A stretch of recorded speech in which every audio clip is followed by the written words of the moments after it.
తండ్రి కుమార పరిశుద్ధాత్మకు మహిమ కలుగునుగాక.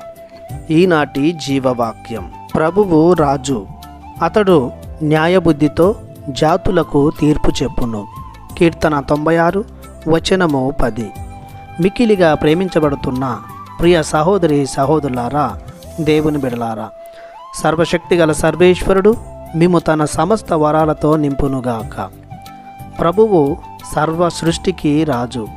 సృష్టిలో కనిపించేవి, కనిపించనివి, చెట్లు, చేమలు, పక్షులు, జంతువులు, సకల జీవరాశి ప్రభుని ద్వారా సృజింపబడ్డాయి.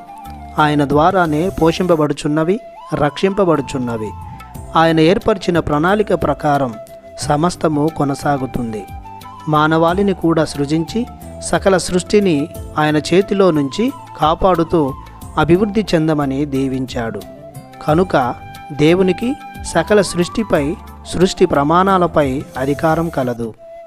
ఒక మాటలో చెప్పాలంటే ప్రభువే రాజు, ప్రభువే మంత్రి. సృష్టి స్థితి లయ కారకుడును ప్రభువే. కాబట్టి ప్రభువు ప్రతి జీవి ఎడల, వస్తువు ఎడల న్యాయముతో వర్తిస్తాడు. ఎవరికి దేనికి అన్యాయం తలపెట్టడు. నీతి న్యాయములు ప్రభునకు ముందుగా నడుస్తాయి.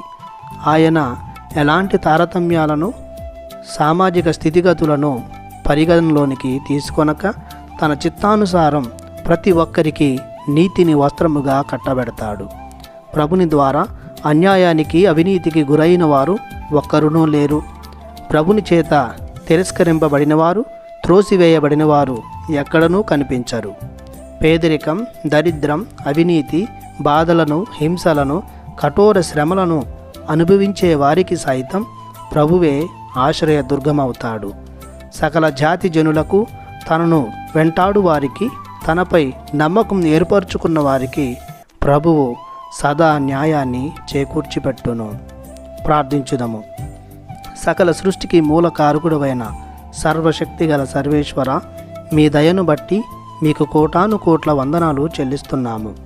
మీరు మమ్ములను పాలించే రాజువు, న్యాయముతో, నీతితో, పరిశుద్ధతతో నడిపించే నాయకుడవు.